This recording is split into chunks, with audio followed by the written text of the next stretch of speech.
We're doing the special meeting first. Second meeting first, yeah, okay. It should be fairly quick. Yeah.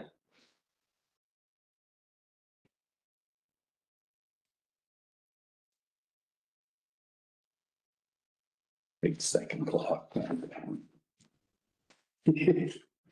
Hi, Jen. Hi.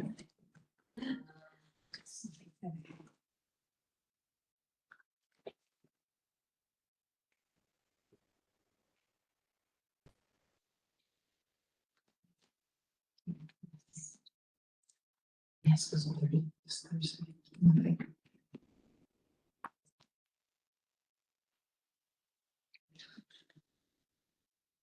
This is the last. You don't have to. Oh.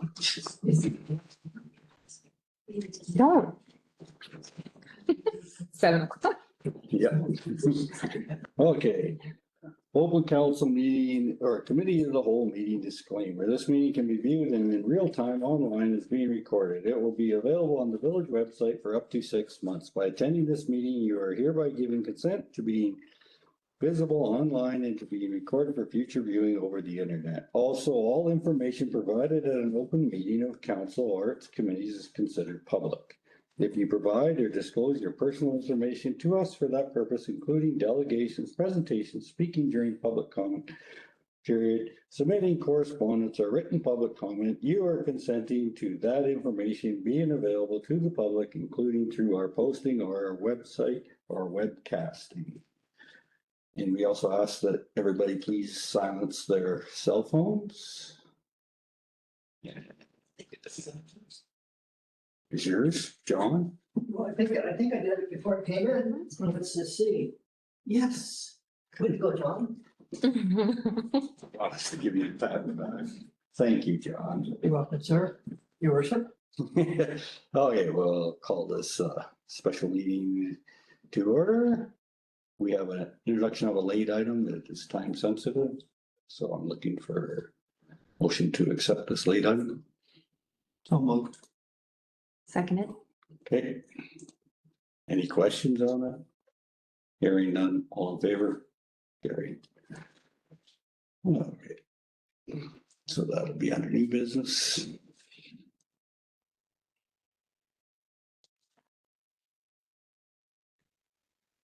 Okay. So we'll look for motion to adopt the agenda. I'll move it. I'll second. Okay. Hearing nothing.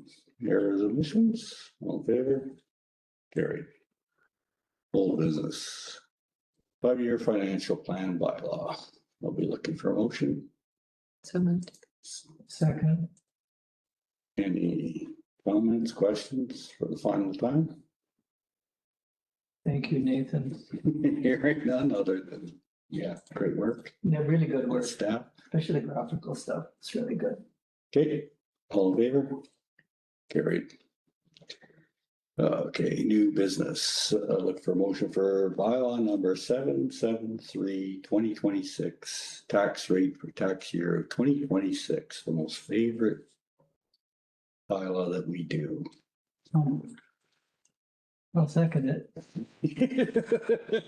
I mean, it's good work. It is. Any comments, questions other than that? All good? Okay, all in favor? Carried. And then we will look for a motion for the 2026 CBT ready grant recommendations from the committee. So We don't want to adjourn that meeting. I would just go move right into the next one. we have to adopt this. We got it The done. late item. Oh, I see what you're saying. Okay, I'll move it. Second. I'll second. Okay, any comments, questions? Hearing- Oh, Well, it was a good process, I thought. And it was really appreciated that they got to present to Silverton and New Denver on the same venue. That was a couple of times people said that, hey, that they didn't have to go and present twice. And Nice. yeah, it was a good process. And just thank you very much for the spreadsheet when we were actually doing the allocations. It was so easy to keep track of how it all went. I thought it was no no real disagreements. It was pretty good, eh? It was pretty good. I think they didn't need 5 minutes to speak. I heard from some groups that they only had 2 minutes at the regional district one, so that would have shortened up the evening. a little. Yeah, but I guess about time we're finished, 9:30, 10, something like that. Yeah. Something like that. But just want to thank the other committee members, volunteers. Mhm. Well, Yes. everyone. Yeah, I mean, First, that was a lot of reading, holy smokes. Not as much as an RUCK open board meeting, but a lot. Yeah. Well, I'm just reminiscing. I'll call the question. Thank you. All in favor? Carried. Then you're up. And I can. I'll adjourn this meeting. Perfect. 7:05. Don't call it. Nope, not going to.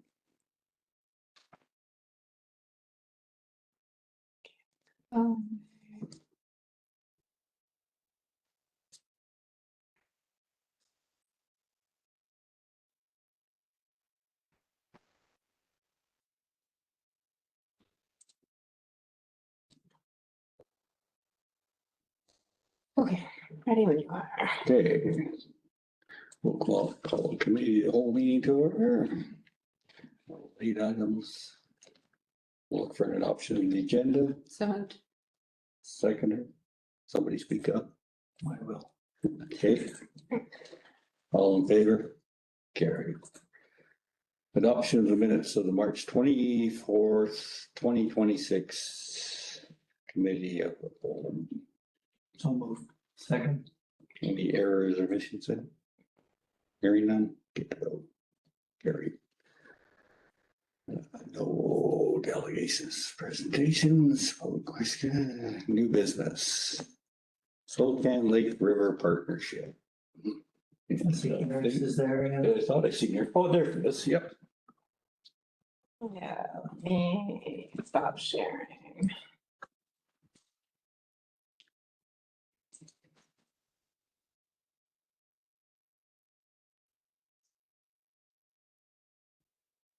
Take it away, Per. Can you hear us? Thank you very much. Yeah. Hi, can everyone hear me? Yeah, I'll just adjust a little Great. bit more. That good? We Okay. can hear you. Yeah, Okay. we're good, Paris. Wonderful. Take it away. Thank you very much. Thank you very much for having me. It's a pleasure to be with you tonight. And yeah, wonderful to just see some of the business of New Denver as well. Very efficient. I have a few slides that I'd like to share. And I think really the hope is that that will provide a bit of information. I've responded to some of the questions I received earlier this year or last year. And then if there's time, I'd be happy to have a discussion with you. So I'll share my screen.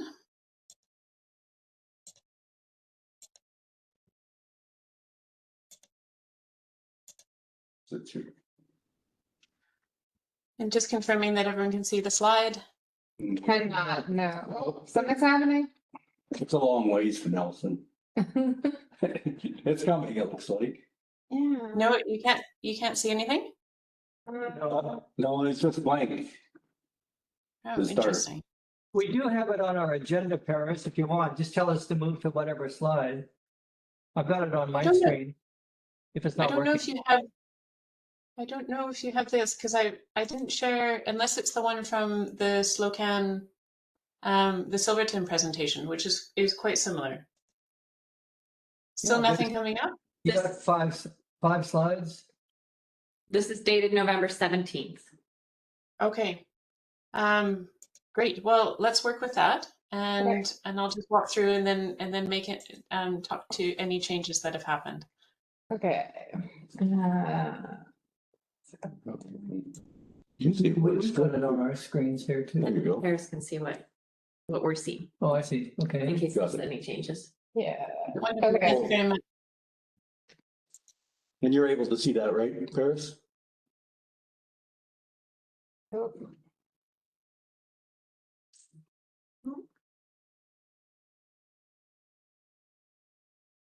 Where'd you go? So your connection isn't good. We haven't had this problem in a while. Yeah. Oh, we lost her completely. So do you have her? I don't have. She'll come back.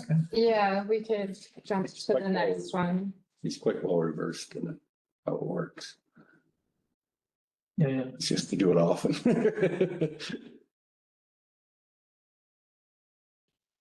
We just don't have an IT team like they do. So, Well, thanks her Okay. connection. So do you want to skip on to the Yeah. next one and then we can come back to her? Sure. If that's fair? Okay, so our next one would be Just let her know. North Arrow Slocan Outdoor Activity Brochure.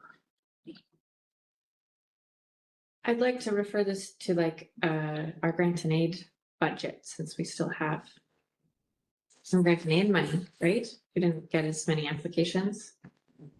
We do, yes. Yeah. There's also economic development funding, not a lot that we have every year from the RDCK, but this could also fit into.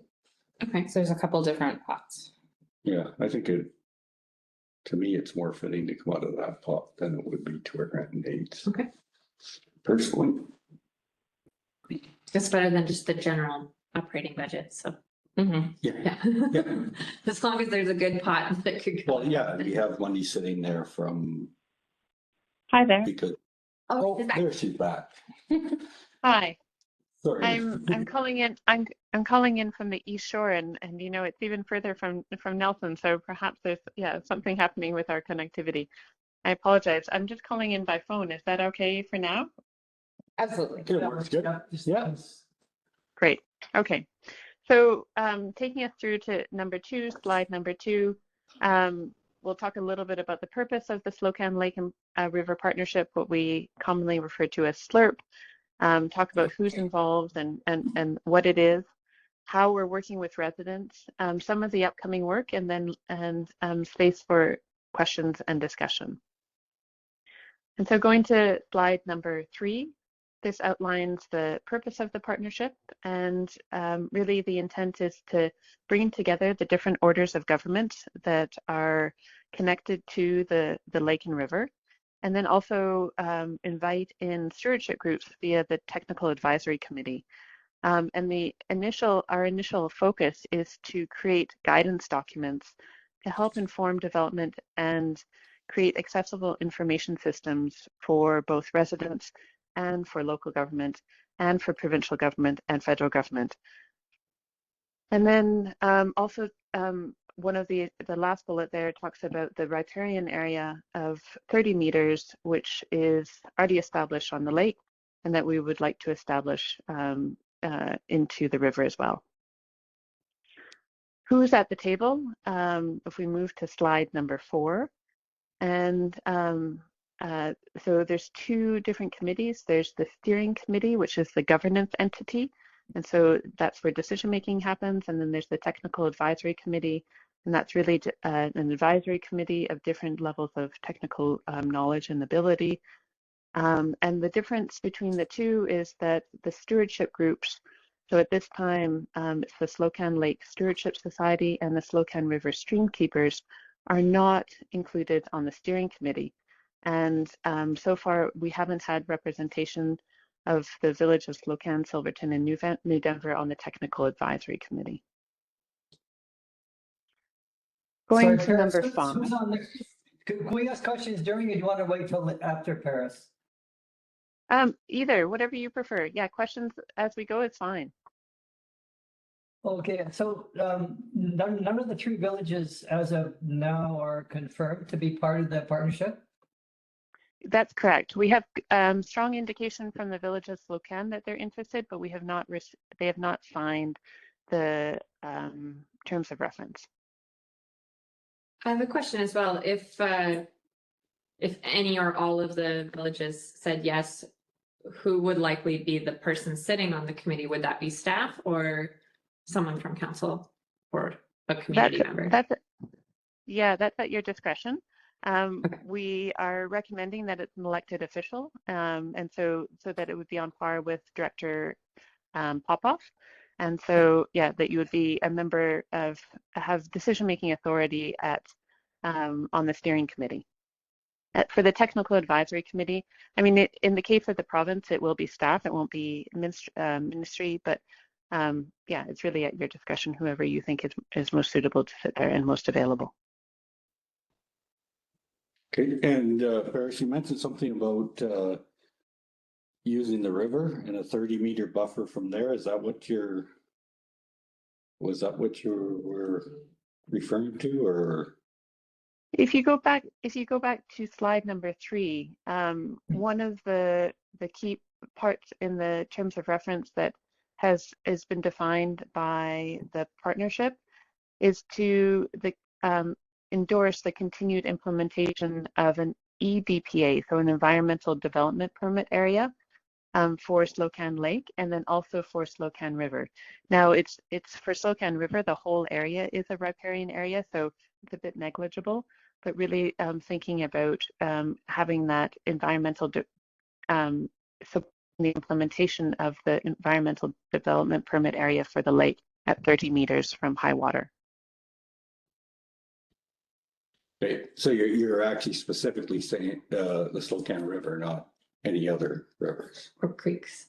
or creeks. Yeah, correct? so yeah, the whole partner, the area that's in interest for this partnership are the Little and Big Slocan rivers and the lake. So not like Carpenter Creek here in New Denver. No, No. correct. Thank you for clarifying that. And you said that this EDP is already in effect, so it's the continued implementation. Yes, correct. Yeah. And just a clarification of a development permit area, in case you're not familiar, it's really to provide guidance around any sensitive areas that may exist. And so when a development permit application is issued within one of those areas, it creates a flag of within the authorization office, whether that's in New Denver or at the RDCK, to say, oh, we have sensitive habitat, we need to take extra caution in this area, or whatever else is noted on the file. It's not a limitation per se, it's more just a consideration when development permits are applied for. So, and this development permit, is there a fee for that? Yes, it's the same process as when someone is applying to develop land. It's consistent with that. So there's not an additional permit or an additional fee. So it's part of the building permit fee. Exactly, yeah. Good, thank you. Shall we continue or moving Yeah. on? Great. Number 5, so going to slide number 5, talking a little bit about the history. So how have we arrived where we are today? In 2022, we had an initial meeting in the village of Slocan, and there was a commitment to form a partnership. We spent quite a bit of time, 2023 to 2025, drafting the terms of reference. And then in 2025, in October, we finalized the terms of reference. And at that time, consistent with the invitation that we had sent out initially in 2022, we wanted to invite municipal governments, so Slocan, Silverton, and New Denver, to join the table and join the steering committee at that time. Now in 2026, we are seeking funding to begin extending the foreshore inventory mapping that's been done on Slocan Lake and extending that to Slocan River. Moving to, yeah, go ahead. Yep. Yeah, Sinax, is that the Sinax Confederacy? It is, yes. Okay, thank you. And then moving to slide number 6. So the next 2 slides talk a little bit about the roles and responsibilities of the steering committee and the roles and the responsibilities of the advisory committee. And this was one of the questions that I think you had, Mayor Keisley, regarding the technical advisory committee, which I'll come to in a moment. So the roles and the responsibilities of the steering committee really are about are summarized in that first bullet about providing strategic direction, guidance, and oversight, and are the decision makers. So they will be informed both by the engagement with residents and larger community, by their various bodies that they represent, and then also by the technical advisory committee noted there as the working groups, and they will make the decisions about how to proceed. In this case, how to proceed is really creating the shoreline guidance documents, and then developing and supporting the implementation of the recommendations. We don't know at this stage what is beyond that, but if we look at the other partnership that is in this area, the Kootenay Lake Partnership, who has a shoreline guidance document in place, much of their work is discussing decisions or actions between all levels of government, so between the municipal government, between the provincial, the federal, First Nations, and RDCK, the regional governments, and trying to use all the information that is available at those different bodies to make the best decisions so that they can then go back and inform decisions that are happening. And so it's proven to be quite an effective partnership, and there is at this time also a compliance and enforcement group as well. And then moving to slide number 7, so the roles and responsibilities of the Technical Advisory Committee. This is at this level, this group is really intended to support the exchange of information between community and the group itself. And so to maintain those strong relationships, we wanted to really recognize and honor the incredible stewardship, knowledge, experience, and commitment that exists in the SLOCAN. And so we felt it was important to create a significant place for the information and to be shared, and that leadership to be shared, but also that we heard from the stewardship societies that they also they wanted to have somewhat of a arm's length relationship to the decision making as well. So they didn't want to be part of the decision making. So it made it really clear that at the Technical Advisory Committee, we have that expertise at hand, and that it's not, but at the same time, they're not responsible for decisions. So in that way that their relationships with community members are protected to some degree. And I think, and I'll just speak to a question that I had from you, Mayor Casely, about who is on the TAC, the Technical Advisory Committee. And it's intended to bring together a range of technical, regulatory, and knowledge perspectives to inform the work, as I said. But it's not, while we don't necessarily specify qualifications, members are invited based on their relevant experience and expertise. And so both from First Nations, from the stewardship groups, from local government. And it's not intended to be a community representative or representation of community, but function as an advisory group to support technical input and information sharing. And again, we've just seen an incredible level of, both from First Nations and from the stewardship groups, there's just an incredible level of knowledge. So, and also the knowledge of how to access the information if it's not available. They've been doing this work for a long time, in short. And so broader community input will be gathered through other processes, through public engagement, through targeted outreach, etc. And happy to discuss that more if there's follow-up questions. And actually Right. that leads into, yeah, go ahead. Go ahead. No, go ahead. I was just going to say it leads into slide number 8, which is talking about working with residents. And so we see that as a really important tool to maintain a level of openness and accessibility of the information. Again, we don't know necessarily how to do that, but we have great experience at this point of how to create accessible tools. We're quite committed as a local government, so as the RDCK, to do to support good transparency of information and to really support community engagement in both ways of making the information that we generate accessible and also providing good channels for communities to share their thoughts as well.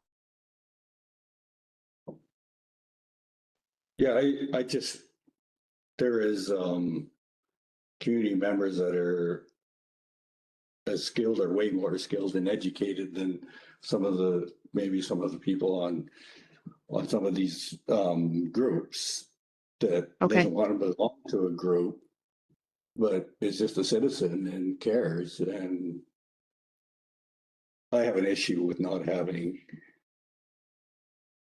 the opportunity for just qualified people of the general public that don't want to be associated or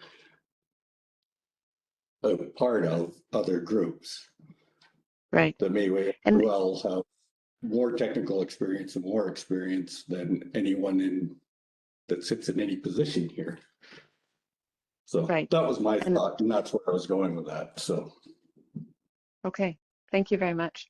And I think that those types of conversations would be great to have at the technical advisory or steering committee of how do we bring in the expertise that exists in this valley, and do we start, like, is there a process of, for example, when we do actually the foreshore inventory mapping, that would be an open call to do that contract work, and so making it available, and perhaps we need to broaden the advisory committee. So those types of discussions it's not for me to make those decisions, but yeah, if that's something that is felt strongly, then I would encourage that to happen at the table, and then the terms of reference can be revised. yeah, I just was making that comment, Martin. Thank you. Yeah, thank you very much. Yeah, I mean, similar to, I imagine, I don't know the Slocan Valley that well, but around Kootenay Lake, there's just incredible knowledge. And yeah, it's always so fortunate to have that kind of expertise in our community. So going to slide number 9, talking about the next few steps. So we would like to do something, and so but need some funding, and so did apply for a grant that we weren't successful, and so now we're looking to other sources of funding and feel quite hopeful with Plan B. The two entities, so the Technical Advisory Committee meets in the winter and summer.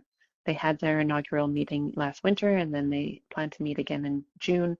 And the steering committee hasn't had its inaugural meeting, and it will be meeting in May, is the plan. And then May, spring and the fall.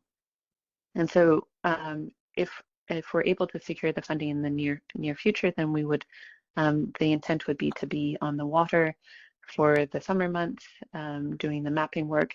And again, there's a great level of information that's already been collected along the river.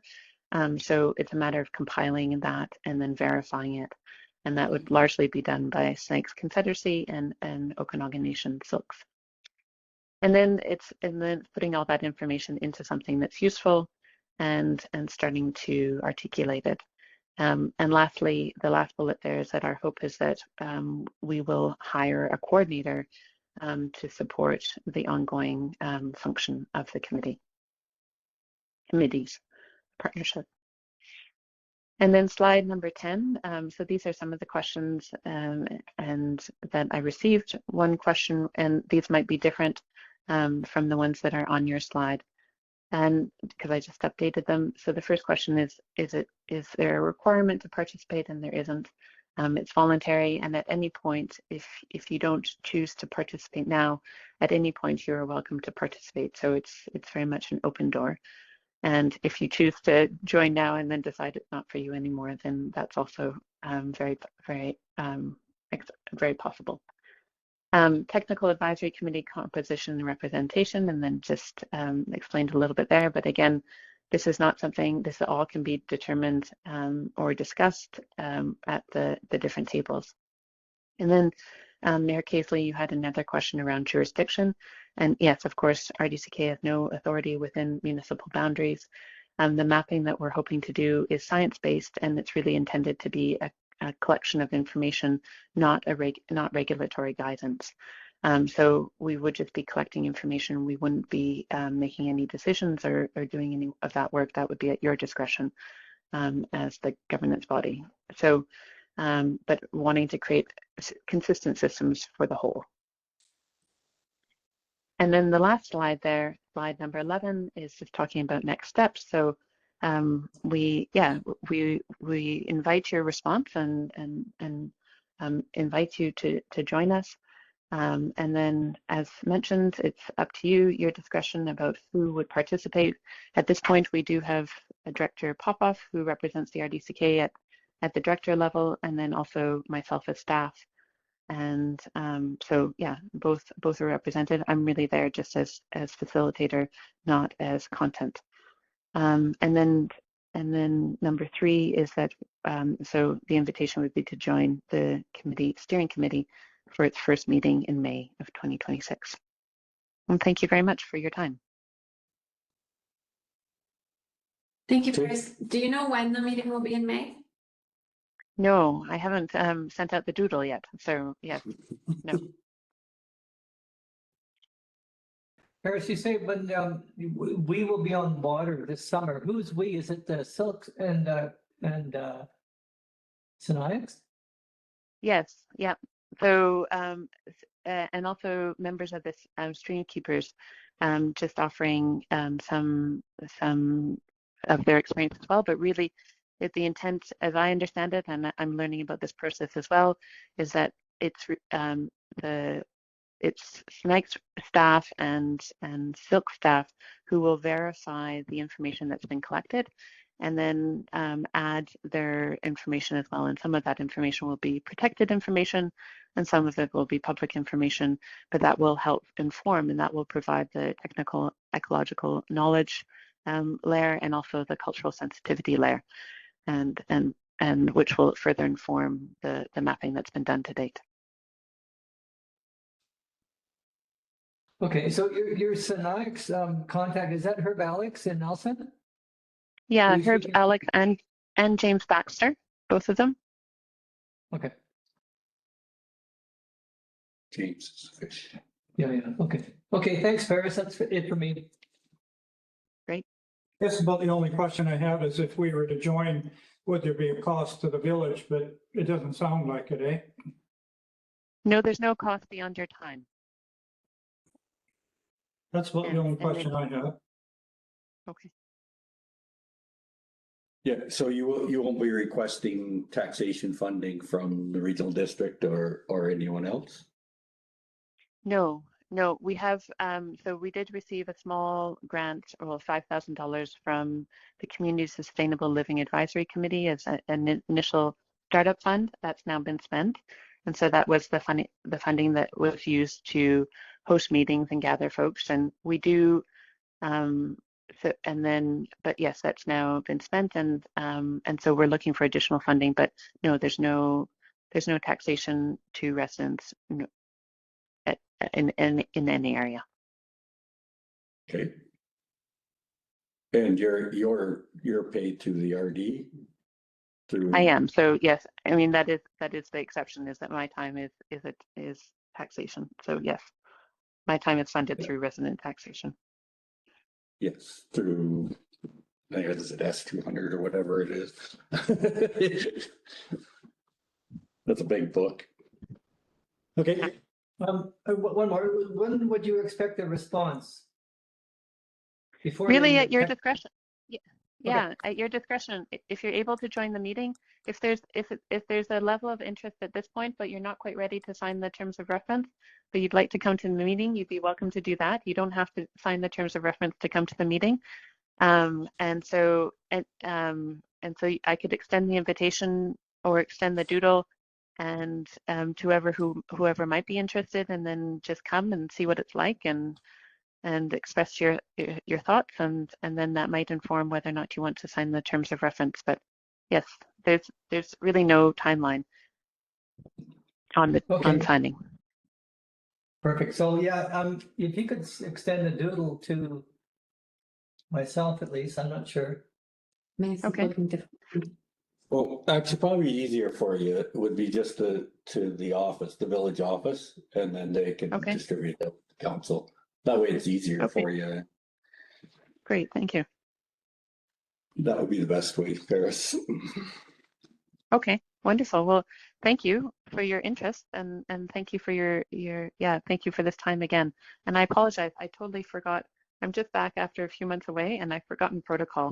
So my apologies for not addressing you properly informally. Oh, no, you're perfectly fine. We're not at the RD board. It doesn't bother me one bit. Okay. We actually like to get things done. Thank you very much. We really appreciate it. Wonderful. Thank you so much. Thank you very much. Chris. Thank you again. Goodbye.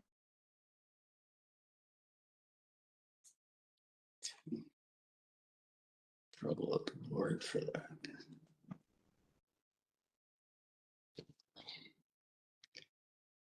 I just gotta get back because I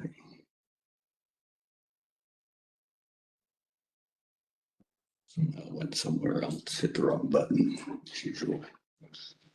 Okay, Do we want to have a little bit, or we can discuss this a little bit more later on so that we can discuss the Bristol related to our recreation mission? You like, what's council's wish? What's the beauty of this? Forum. you'd refer to, I kind of agree. Do we agreed on their, where, if to donate, where the money would come from? If we choose to. For what do you want? Just asking if we want to talk about this anymore or go to the brochure. Oh, I'll go to the brochure first and then we come back to this and. Okay, talk I about- thought you were talking about the brochure. No, No, I think we what's council's wishes? to discuss this.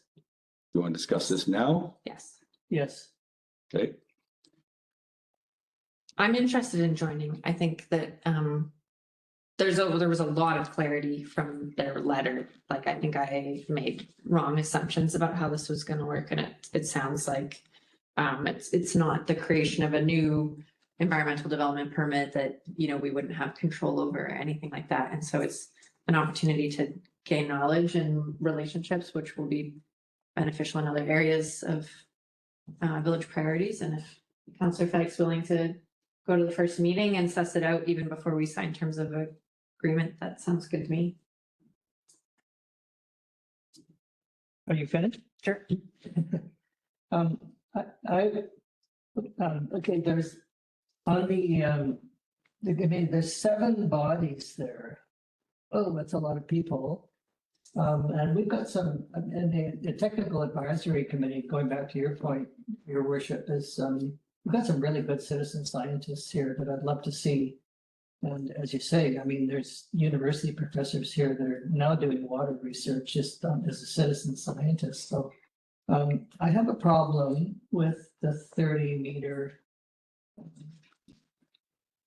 setback from the high water mark in this municipality. I mean, what if, or just thinking of Silverton or here, 30 meters is a long ways. What happens to, maybe I'm just ignorant in terms of reference, but what happens to the development that's already there? It's not a setback.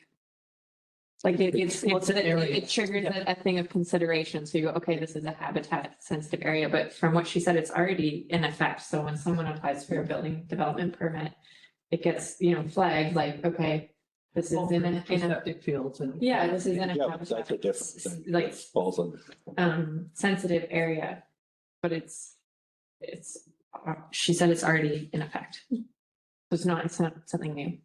That's just part of what is happening. I'd have it's to not see the the terms of requirement. reference. I'd really have to read the terms of reference with Yeah. a tooth comb myself before I could say yes, for sure. Seven different bodies on the group. It's just like, wow, that's a formidable task. I mean, 5 is a formidable task. To get anything done, to get rubber on the road, but I mean, I'd love to talk to Herb Alex and see what sort of mapping information they're gonna do. I mean, it sure doesn't hurt, but I really have to read the terms of reference big time before I went to that meeting, so I could understand it better. I haven't read this. I feel the same as Councillor Fike. Supposedly, this sounds like there's going to be no hard and fast rules pertaining to us.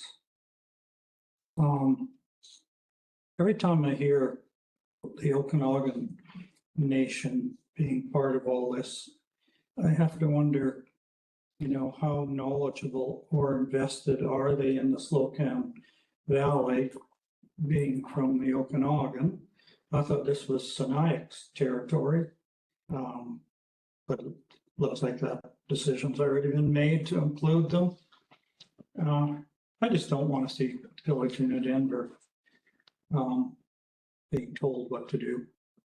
But it doesn't sound like we will. It sounds like it's more of an advisory capacity. But I'd have to see the terms of reference to, like Counselor Pike says. My concerns are, once again, the general public is being excluded with, assumed they have no knowledge. There is a lot of people out there that are well educated and just in the general public, they just don't want to be attached to any group. It's got no offense to any group. They're either busy in their own lives, but are, you know, whether they have a business or whether they're just, you know, just don't want to be attached to a group. And to be excluded in that and to give certain groups that opportunity only doesn't seem democratic to me. So that is one concern. The other concern is hypothetically, somebody puts in a building permit within the 100 meters.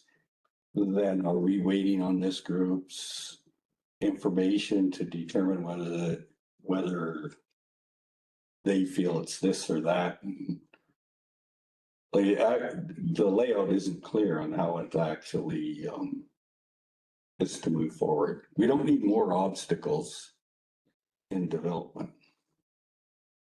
You know, we all say how the cost of housing has gone skyrocketed out of the roof. Well, by adding more and more stuff, every time you add something to it, there's a dollar value attached to it. And that has driven the cost up enormously. So that is my concerns. I think we need to explore this more. I don't think it's something I'm not dead set against, but I think it's something we need to have to explore some more and have some more answers. Personally, for me to, if I was to have to vote on signing up today, my vote would be no, under the information I have. But that's my piece. Let's council. Well, I mean, I'm willing to go to a meeting and read the terms of reference and report back. But I don't have enough information to say yes for sure, not now. I'm sure I can get the terms of reference and send them to you at any time. They won't be secret. No, never mind. I think that's a great idea for you to, she was very generous and said we were Well, more yeah. than welcome to go to the first meeting before having signed the terms of reference. And I think, I like the openness of yeah, what she's saying. and I liked how she also was very interested in your suggestion about including community members. And it sounds like if we were to join, then we could advocate to make that change. And it sounded like she would also advocate for that change at the table. Yeah. So like the partnership's going to exist, and if we want it to look a little bit different or be structured different, the best way to do that is to get involved. But I'm happy with the attend a meeting first and decide after. To report back.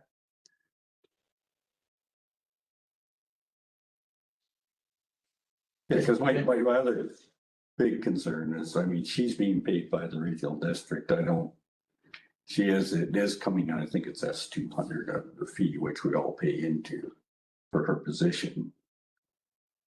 But what scares me is the one comment of having a coordinator Yeah. Who pays?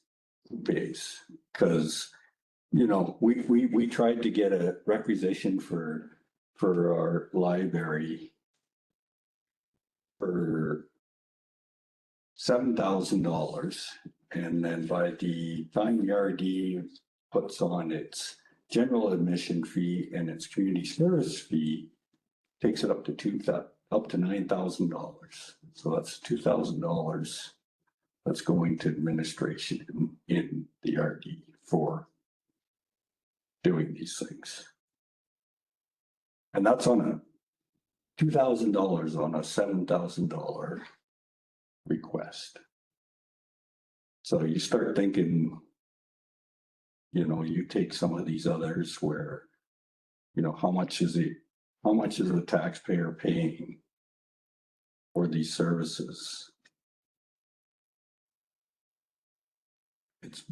They're paying double because we're paying into S200 as a whole.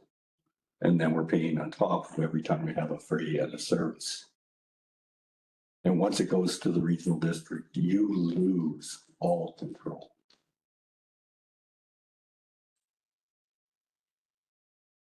One thing to consider too, in 6 months, we're gonna have a new council, regional district's gonna have a new board.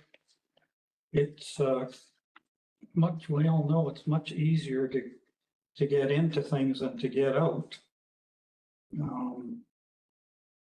Maybe that's something the next council might want to decide. Well, to gather most services out of the regional district, it's 2 to 3 years To get out. to get out. Yeah, and Caswell's going through that now. Yeah, This isn't really a service, like this is, not at this point. this is like they're doing scientific research and mapping. Yeah, And she said we could opt out at any time. at this point, until it becomes a service of the. But then I think regional we would have to agree again at that point to district. join the It service. becomes when the funding comes, it's the regional district has bylaws on how you get in and out of services. But I don't think that like our participation in this steering Right committee at the would moment, then no. I've never automatically said that. transfer to, we'd have to agree if, Not at this moment, Service. no. Yeah. But if they do start wanting to hire A people, coordinator, then all of a all of a sudden sudden, it becomes a regional district employee and, needs to have a budget line. yep. Those are just things to consider. I mean, I really think, thank you, John, for going, and I want to find out more about it, Yeah. but if I'm, like I said, if I had to make a choice if I had to make a choice today, it'd be no. Okay, well, we can go around for a long time, but But, yeah. I'll go to the meeting, read it. I would assume that you would also read with a fine tooth comb in terms of Yeah. reference. So when I come back from it, we're talking the same language. Okay, Well, yeah, wait for when you come back for our next, and bring it back to this, Yeah, this I'll bring it meeting, back that's to why it's more open and committee of the whole. gives us more time to be able to deal with this stuff. When's our next? It's gonna be next committee of the whole meeting is end of May, right? So. Mhm. Yeah. Okay, so yeah, it's the 26th, so that's okay. Okay, yeah. Okay, great, thanks, Joe. That works for council? Fine by me. Okay. There's no real official here. No, There's no real official, you just signed up, it's good. We don't have to. Okay. Let's, letter from North Arrow Spokane Valley's outdoor recreation brochure. Non-motorized funding request. And they're here.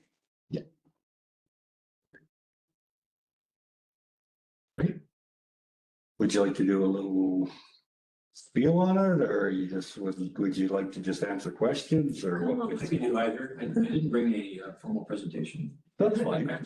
it's fine. I certainly, That's the best thing about this, these kind of meetings, we're not as, they're not a regular council meeting, we only make recommendations to our council meeting, so it's. so I'm the president of the Espen Area Community Trail Society. Again, this is our treasurer, Sean Wilson, just going on for the right way. A bit of moral support for the ask. This project was probably had its inception a number of years ago when Megan was still the ED with Aston. And she actually passed on a request to me from this valley for exactly this kind of a product where we do a better job than we have in the past in collaborating and coordinating across our two valleys in outdoor recreation opportunities. And so we built our own website with that long-term goal in mind. So our opening page on our Trail Society website is actually a map that we will use to be the next step in the selection process once a person has looked at the brochure. The reason for the brochure is in the spirit of what ASTA is supposed to be doing, and all of us wanting to create greater economic resiliency in our valleys. It's not necessarily to develop anything new, but it's to do a better job of what we are already doing really good work at.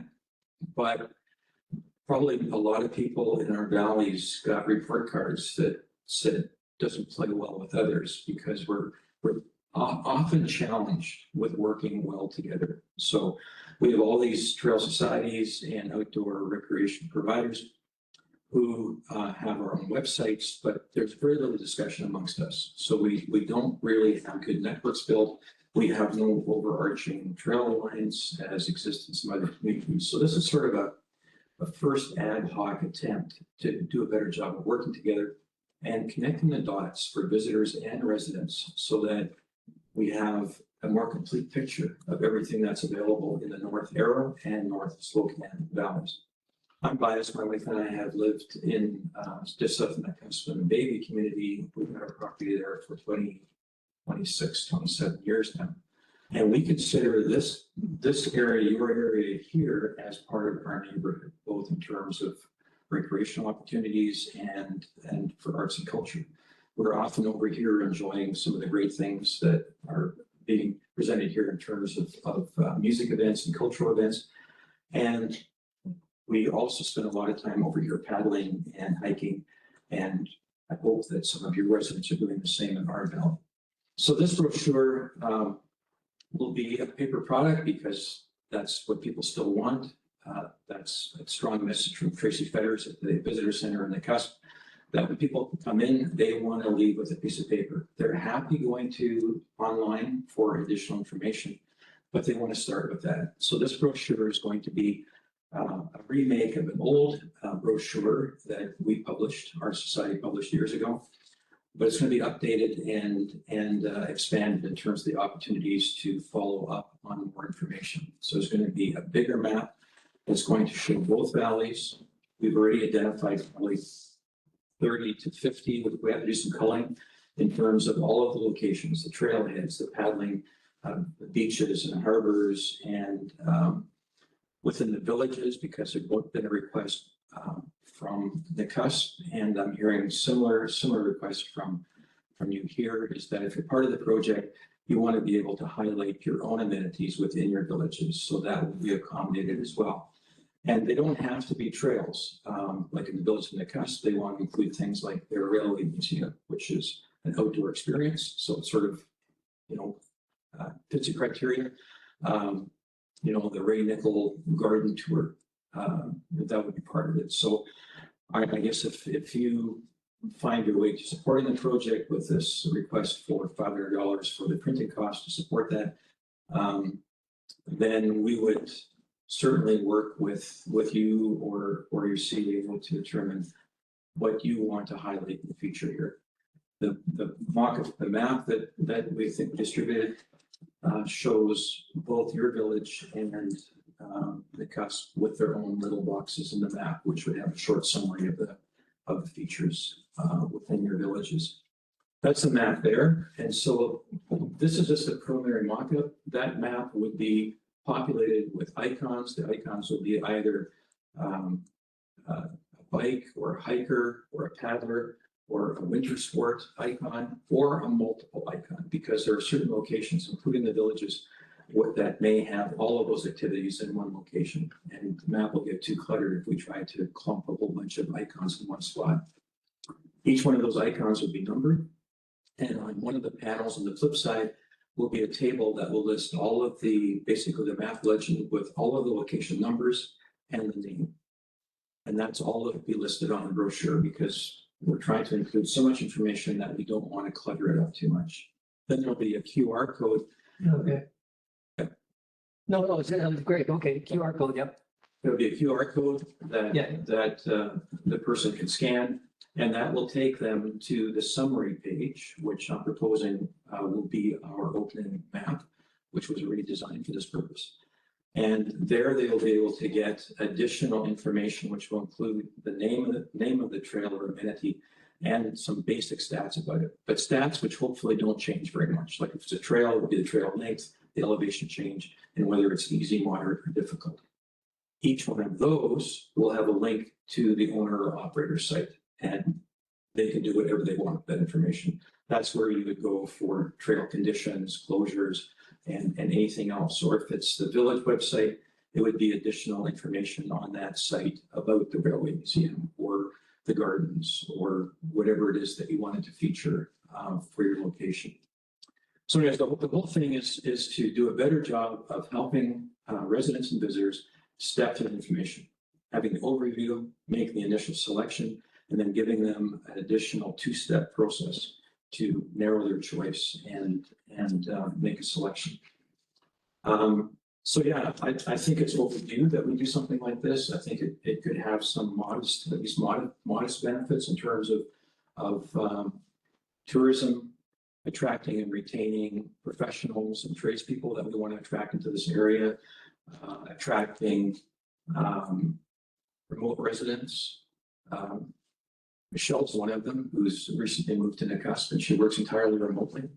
And there's many more younger families and also early retirees who will now make a transition to retirement while still working part-time. And I think this is all about trying to attract people who share our values to our values. Anyways, I could carry on, but that's the overall pitch for this. The overall budget is $4,200. The RCK has already contributed $2,200 for the design phase, area H and K, and now we're looking for an additional $2,000 in total for the printing costs. Silverton has opted out, so we're hoping to get $500 from the three villages. Nakusp is in, hopefully you're in, and we're looking for the rest from ASTA. ASTA was out, but I don't think that that's good enough, so I'm now leaning through the board on ASTA to come up with the $1,000 that we're now missing because Silverton didn't want to join. And we have a backup to ASTA, so if ASTA decides they won't join, then I have a line. We have a line of another $1,000 to make up the rest of the printing costs. Any questions? Go ahead. Do you know, I forget the exact number of brochures that you're gonna print, but do you have an idea of how many are gonna be put in Nakusp and how many here? And are they just going to visitor info centers? What's the distribution plan? Well, we're planning an initial printing of 15,000. And I think that's going to be lots to distribute them anywhere and everywhere. So, I mean, obviously quite a few will go to the visitor center in Nakusp. And I think that's an appropriate starting point for a lot of visitors because Nakusp is still a gateway for our area. So people coming from the Okanagan or coming from Alberta are going to hit our visitor center first. So that's where we're expecting Tracy and her team to do a lot of the initial promoting for this valley as well. Though I mean, I think it's long overdue. I've always thought, and I don't my original idea, but to really strengthen the tie between our two valleys. Like I think we have, I don't know, in terms of some of the philosophies and the culture of our valleys, but certainly in terms of activity and economic benefit, we have a lot to gain from working more closely together. So yes, we'll be distributing copies to the village offices, to every hospitality operator, to every restaurant, anybody that wants brochures, will get them, and when we print it, we'll find money to print some more. The ferry too? Various, yeah. Okay. Or Dan? Just, so have you been talking with the visitor info center here directly and the North Spokane Trust Society? Yes, they're all part of this. It's like an ad hoc trail alliance. I think we're a long ways from formalizing that, if ever, because we just don't have the resources in our two valleys. We don't have the people, we don't have the leadership. People keep suggesting, like Len Shore with ASTA suggested, why don't we create a golden trail alliance thing? Well, we just don't have the money, the people to do that. And I think we're all happier making it informal and ad hoc. I mean, we're pretty independent in these valleys. So I think, but I'm also very pleased. So North Sloping Trail Society, the Rail Trail Alliance, the Valhalla Ski people are part of it, our cross-country ski, people are part of it, NABS is part of it. That was big too, like for years, NABS, or the Cuspin Area Bike Society that not built not Gabriel, have really played it alone. They didn't really seem to have much motivation to join forces with all of us smaller outfits, but now we have a good relationship with the new president there. And so they're fully part of this project.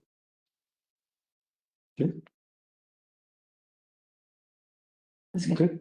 Okay. Yeah, no, I love it. So, the QR code would take you to, you get all the trails around here, like the trail forks, designation for the trails, or is it, I'm not sure how that would take you to some of the bike to say butter or whatever, that's the trail around here. So we're going to leave that up to the individual trails owner. So Butter is owned by the North Slocan Trail Society. They have a website. So what you're going to see is you're going to see the Butter Trail listed on the brochure. It's going to have an icon. It's going to have a number. If you go to the table, you'll see the number and you'll see it's Butter, whatever. Then when you follow the QR code and to the map, you will identify the same trail by number and name and location on the map. There will be a link on that pop-up on the map that will take you to the North Slocan Trail Society. And that's where you'll get all of the updated information. Okay. And other trails they hold. That's right. All that sort of stuff. The same with ours. NABS, you'll go straight to Trail Forks because NABS doesn't maintain their own trail inventory on their own site. So it's going to be dependent on. On ours, you'll come straight to our website, and then on our website, we have links to all trails and Trail Forks. So, what steps you have to go through will depend upon how the individual operator wants to package it. Okay, well, that answers all my questions. Yeah, that's great. I like your presentation. I like it, well spoken. I like the points that you brought up. I think it's a great idea to make that initial step to combine both valleys. I'm in favor of the village contributing $500 if we can come up with the money. And I'd also like to see the village offer you a letter of support that could help you in further fundraising. So, yeah, I'm all for it. I think there's a decided economic advantage.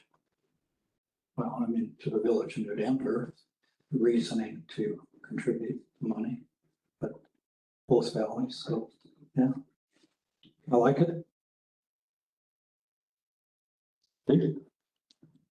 So it's just, so you're requesting 500 from us and 500 from the village in Cuss? Yeah, we were initially asking 500 also from Silverton, so it'd be 1,500, but they've opted out. So I went back to asking for 1,000. Yeah, and if not, then you would need 750 from each community. Yeah. Okay.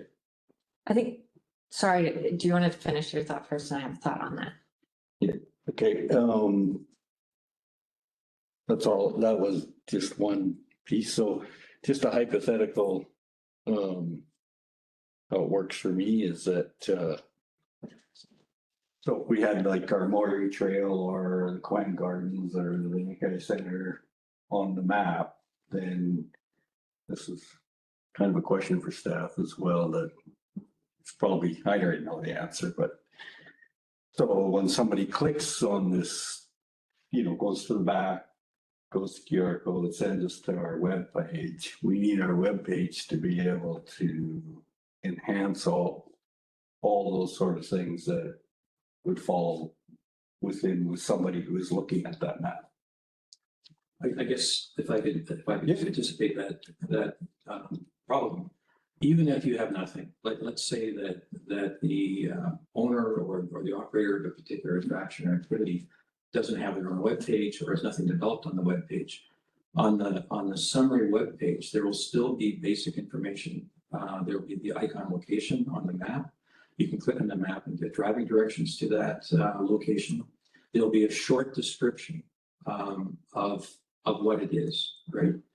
So even if there's no link, that will be enough basic information to help the visitor or the resident make some initial decisions about that, whether that's something that they want to look at. Yeah, yeah, I just looking from both sides on this actually for us is that, Yeah.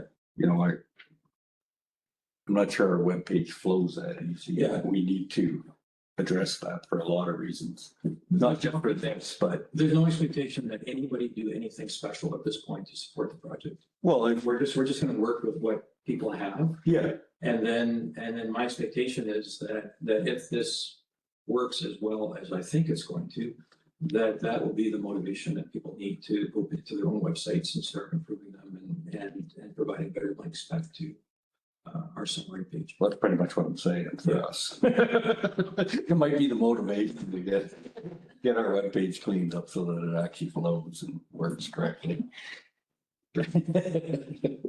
Okay, that's really all I have. You covered it with when you mentioned how I was wondered how many you were planning on printing and stuff, so. But not, I don't have a you with something. Yeah, my point, and I'll just like kind of say what I'm thinking with my question on the distribution plan is if New Denver's putting in the same amount as the village of Nacus, then I would want to see a guaranteed equal number of leaflets coming to our community to this part of the valley. However, we're smaller, which then sometimes people, you know, proportion out their asks, recognizing that Nacus was twice the size, twice the budget. And so, you know, maybe if they're putting in more and we're putting in less, then it makes sense for us to get less brochures, but I just want to make sure that there's a guarantee that they're going to be, you know, disseminated over here. Kind of reflective of like the equal ask. That would be my thing. And like, or like a third. Does that make any sense?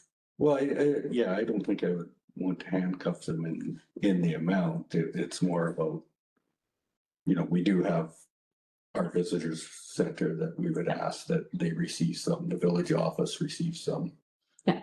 You know, the store, some of our highlight spots that were, you know, because we want to catch the traffic from 31A, which Mhm. we know is where, From the south. yeah, but our biggest traffic volume in summertime and stuff is coming from 31A, and also a lot of the trails and different aspects of that are in that direction for to explore. And that's where we need to work on our own webpage.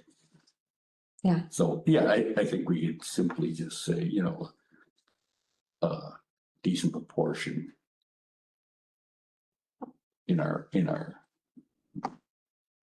but I wouldn't want to give it to them out. That should be pretty well understood anyway, I think. That's pretty well common sense, isn't it? Yeah, I don't think our intention was to distribute them based on any particular formula. It's just to make sure that everybody continues to have a stock of brochures, and we'll print more if we don't have it. So we don't, and it's a great question. I mean, of all the things we've worried about, the distribution plan hasn't been on our list of priorities, so.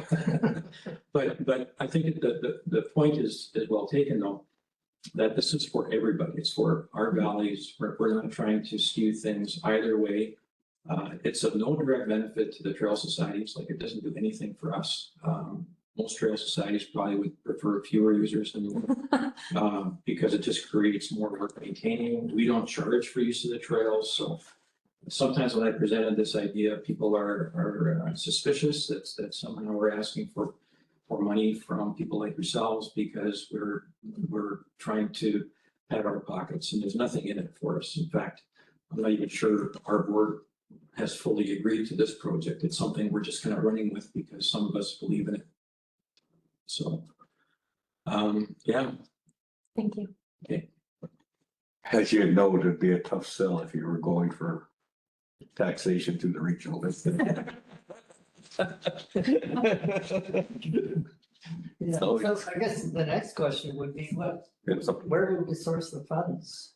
We do have some economic development funds from opting out of the Oh, that's right. economic development. Can we on our- touch that yet? I thought, haven't we touched that already? Nope. No? There's like $1,400 available. Nice. I could make a recommendation then for the next meeting. Well, you're a big boy, you can do it. Did we allocate $500 to the North Arrow and Slocan Outdoor Activity Brochure? I'm not sure who we would send it to, but we'll figure it out. Will, our Trail Society is handling the funding. Okay, we Well- will second. Yeah, I'll second it. I'd like to add a friendly amendment to it. Seems how, because Silverton opted out already, I think up to, if they aren't capable of finding the funds for the $500 that Silverton was asked to put in, we do up to 750. Friendly amendment accepted, so you want to change the number to Up to 750. up to 750, If they okay. need 750, then we Okay. can do it. They need 500, we'll give them 500. Can I make it a friendly amendment? It's not- We normally have more discussion than this, but Yeah, friends. it's not at the council. I'd like to see us give a letter of support as well. Well, that's really easy. That just falls off that. Does that have to be a motion though? No. We can have it in our, like, it's not binding until it goes to the council table, Okay. so. Okay, so did you second it? Did something? That's right. John and Colin is what I've got. Okay. So how does it read again, Carrie? She's I not sure don't- either. I'll wordsmith it based on what you talked about, recommending up to 750 from that economic development money that we have sitting with the RDCK. Up to, okay, With a letter of support to go along with it. Okay. Or any other future funding. I think it's a great direction. Nice work.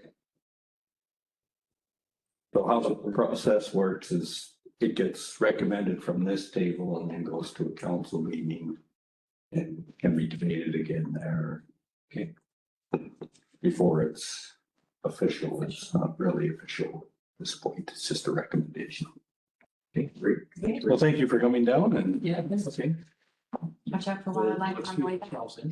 Yeah. Go in and out. No. Here and waiting. Oh, yeah, let's do that. Yeah. No, Is this the new teacher? Yeah. Thank you very much. Yes. Okay, we're gonna skip to 8.4. What time is it there? No, he's already in. No, he's in Vancouver. Yeah. Okay. Leon. Hi there, everybody. Hi. Hello. Can you see me? And can you hear me properly? Yeah. Lovely, lovely. Thank you so much for inviting me. It's I feel grateful to be able to speak for you guys and meet you guys, even though it's not face to face. And again, thank you for the letter of support. I also wanted to say that I got the great news today of getting my ethics approval approved, and so I'm ready to go in every way possible. So that's great to hear. And yeah, I just wanted to give you guys a little quick introduction. I know I sent you my proposal. I'm not sure if you had the time to read it. I know it's quite a lot of words. But yeah, just to give you a quick idea of what my plan is, and also to have you guys ask some questions and see if you guys maybe have any inputs into my research. So I'll start with who I am. I'm Leon. I'm studying at Wageningen University, which is in the Netherlands. It's an agricultural and environmental university. I'm doing a master's in environmental sciences and focusing on environmental policy. And this thesis is written through the perspective of the climate mobilities field, which looks at human movement due to climate change. And yeah, that's kind of where I kind of arrived at wildfire displacement and evacuation, because I was on exchange here last semester, and I read a lot about the wildfires. And my first day I arrived in Vancouver, it was I think one of the worst days, air quality wise, in the world. That's what they said to me, at least. So for me, I immediately got a little idea of what it is to live in Canada, and certainly in BC. So I was like, I want to come back and do some more research on this. So yeah, the starting point is very simple. It's asking people from New Denver and possibly the surrounding regions, so Silverton, Slocan, Caslow, if I have the time, is why do you live here? And connecting that to the wildfires, the Slocan wildfire complex from 2 years ago, and seeing if people have changed their minds, maybe have a different perception of the reasons they live in New Denver and the surrounding region before and after the fire. And I'll be doing that through doing very simple walk and talk interviews. And those entail that I would be asking the participants to walk with me somewhere. That can be anywhere that they would like. That can be around the block. That can be on a hike. That can be in their house, if that, for that matter, like anything that they feel comfortable with. And the reason I want to do these type of interviews while walking is because it will expose them to the possible reasons why they live in New Denver. So hopefully, maybe kind of, walking past the village center or a certain shop or meeting someone, and hopefully that gives them kind of inputs. And so it'll be mostly me listening, and just having the participants, talk away.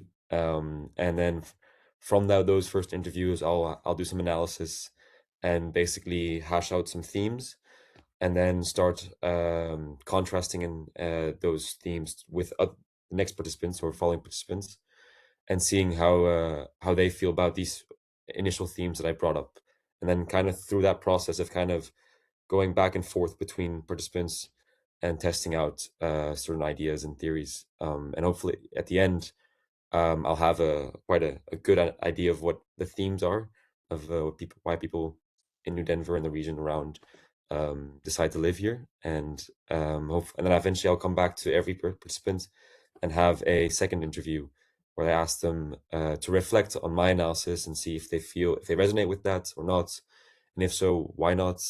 Just to kind of make sure that my analysis of their reasoning and their view of it makes sense, that it aligns with their interpretation of it. And often you notice that these things can get quite, I don't know, crossed, and so I want to make sure that I avoid that as much as possible. So yeah, and then the reason why I think this matters to this research is, first of all, from a literature standpoint, there is quite a big disparity between how the government and government actors and Canadian media, how they speak about people that are displaced by wildfires, compared to how residents actually experience it.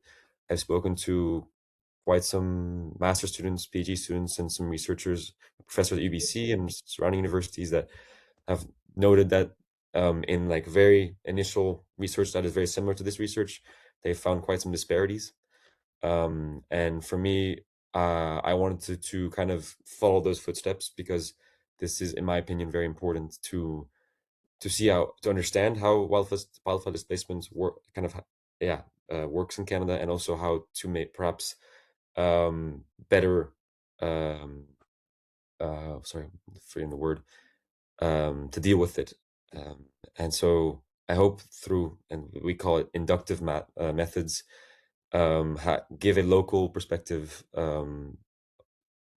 time and respect that it deserves in the academic community, which I think it is often neglected for experts, and that's kind of where I come in. So yeah, I won't be testing a hypothesis. I won't have any predetermined conclusions. I'll just be listening to what people have to say. So yeah, it'll be, I think, around 15 to 20 interviews, and they'll be around 90 minutes, depending on how long it takes and how much people want to talk. It really doesn't matter. It's fully voluntary.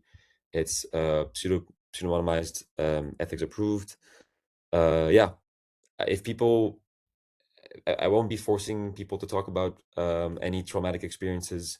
If they bring it up themselves, that is up to them. I, of course, will deliver them a list of links that could lead them, or that can lead them to any, what Carrie sent me through, it, a list of resources that they can go to if they feel uncomfortable, if they don't feel that they are, I don't know, if there's things that come up. I made a list, I can send them to you guys. And yeah, that's kind of what my reading will be entailing. And my questions to you would be, what would you kind of look for as outputs. I was thinking perhaps maybe a summary of my findings, or even a presentation to the council, or even to the village, if that's possible, or written reports on how residents narrate their relationships to New Denver and the surrounding region.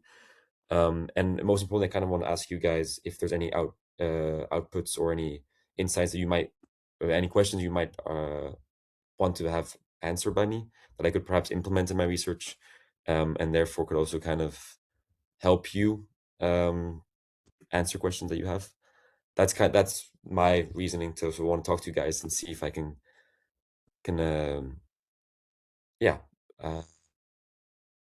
craft this research in a way that it benefits both of us, hopefully. I think that's my my goal here. So yeah, that's it for me. Yeah, again, thank you for your time, and I'm very open to any questions you guys have. I have many. Yeah, you got 11. Hi, Leon. My name is Danica.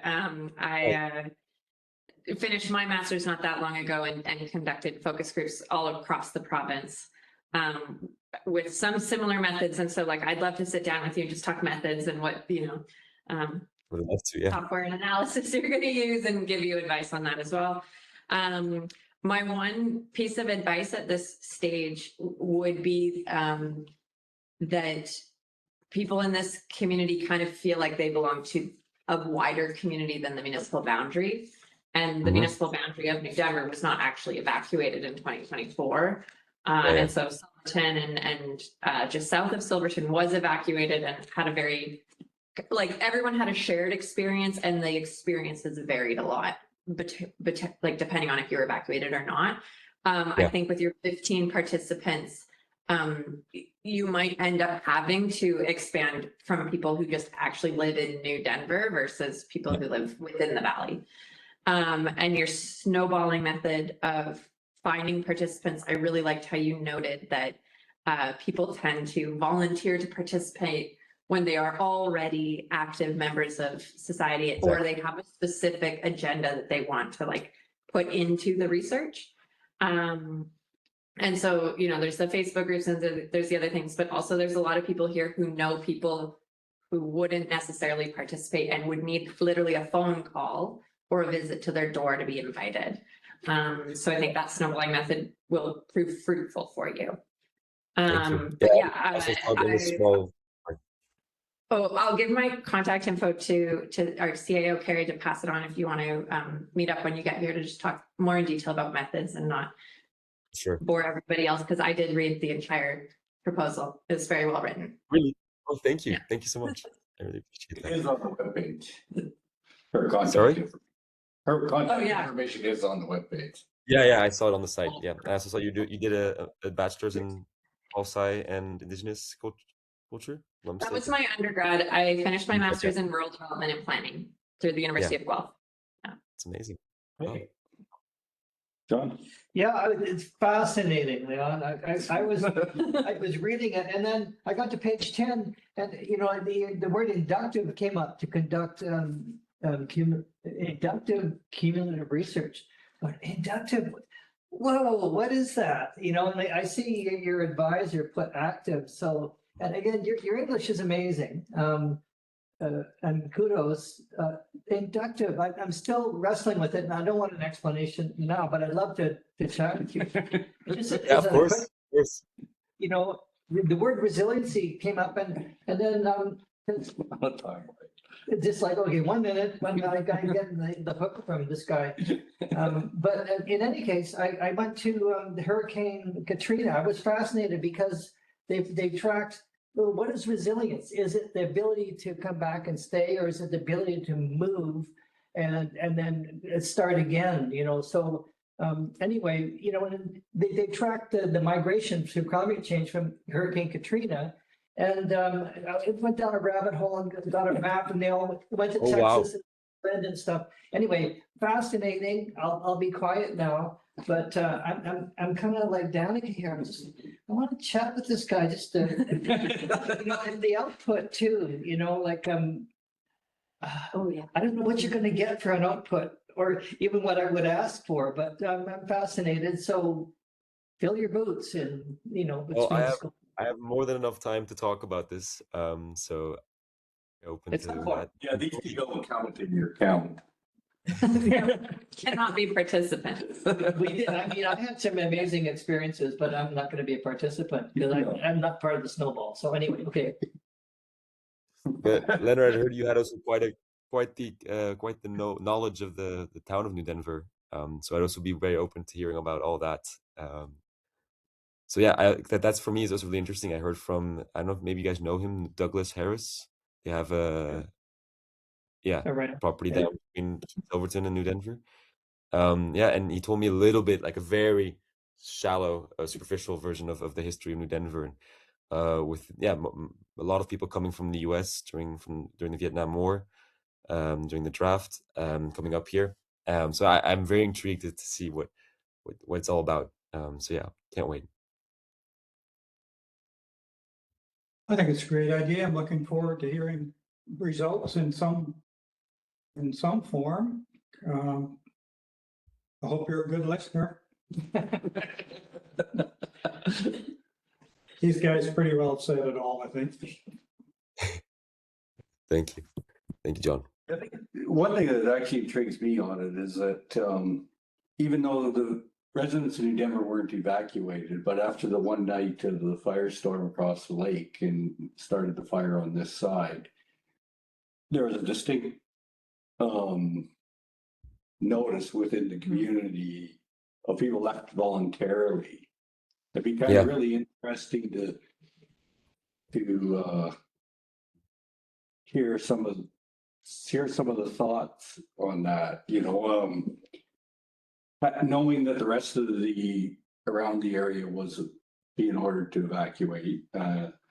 We had to do some evacuations present to the fire on the north end of the community, but after that firestorm that evening, there was a real noticeable exit of people. It'd be interesting for me from a different perspective than these guys,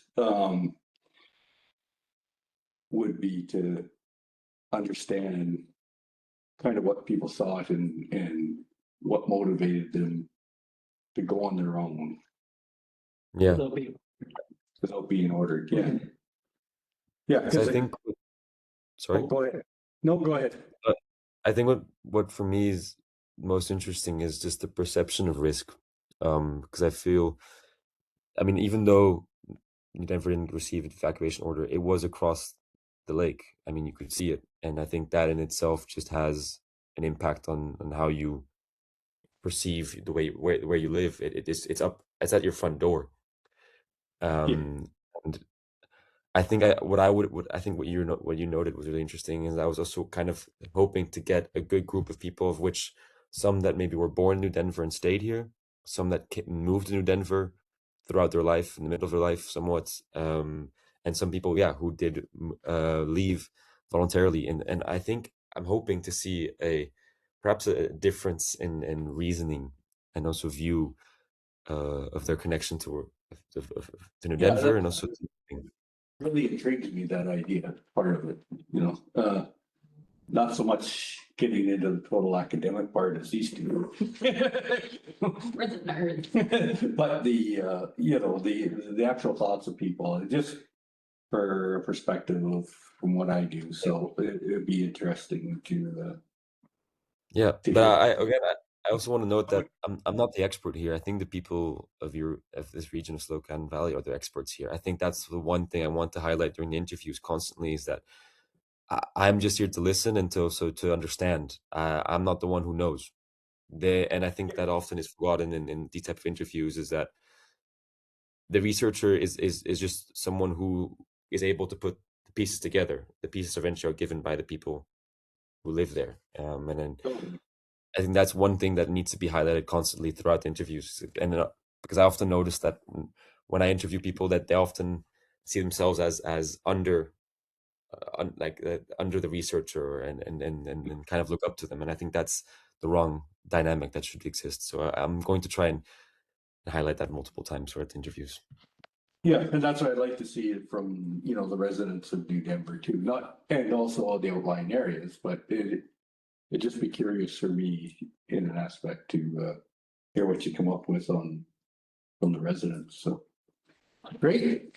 I should one of Thanks, the things Will. you said outputs. I would love to talk about outputs again later. Yes. I think, you know, definitely a presentation to council, and it depends on the ethics and the privacy constraints, but a presentation that's available to the public as well might be highly valued.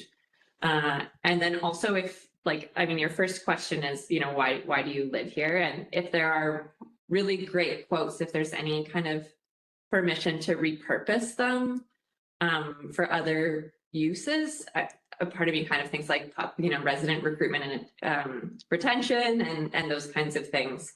Again, ethics, approval, privacy constraints. So What's possible is, and I have to double, but from what I gathered from the ethics approval from UBC is that it's very much possible to share quotes while removing and identifying details of people. So that it'd be very much possible to include it in the presentation that I can present to the council and to the village, hopefully, and also one that can be publicly shared. So yeah, 100%. But I'll just check it one more time just to be 100% sure. But I think it should be. Yeah. Okay, great. Look forward to seeing you. Yeah, and I'll be. I think right now the arrival date will be around 8th of April, if I'm not mistaken. So, May. but that's up to change. Oh, 8th of May. Wow, I'm wrong month. No, 8th of May. So, but I need to confirm that because I'll be driving with Douglas up to New Denver. So Okay. I'll let Carrie know, and hopefully she'll let you guys know. So thank you again for listening, and I can't wait to meet you guys. Seriously. I'm so happy that I get to do this. thanks, Leon. See you soon. Leon, yeah. Bye, guys. Okay.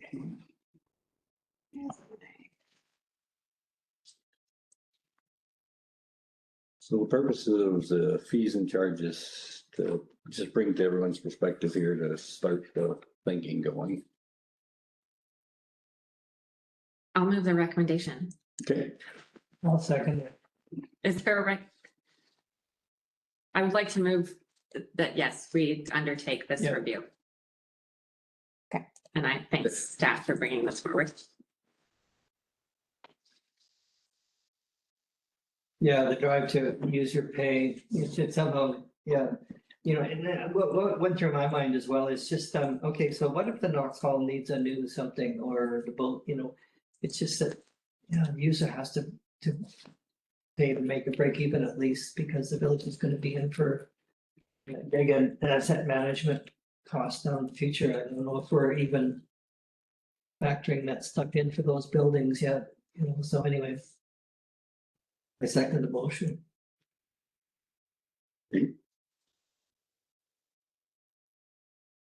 yeah, there's a lot of things, and it's not about, like, I mean, comparisons between, if you start looking at, for instance, CRD's changes that they've made and increases and stuff.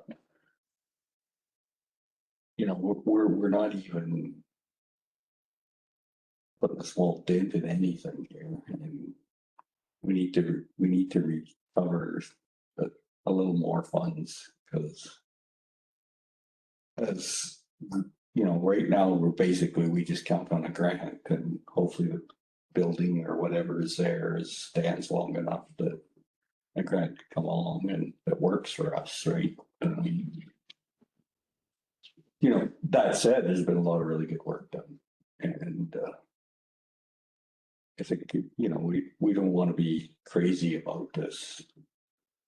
No. But we can't be neglective of it either. And that's kind of what we've been doing for quite a while. It's just, You know, look at the cost comparisons of, I jump in, just get the cost comparison of Knox Hall, what it costs versus, you know, what we take in.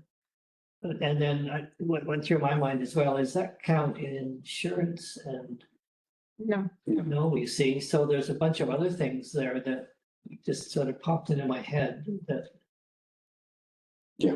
Yeah, so it's gotta be done, the study has Yeah. to be done. I mean, we'll never get it to a break even, realistic.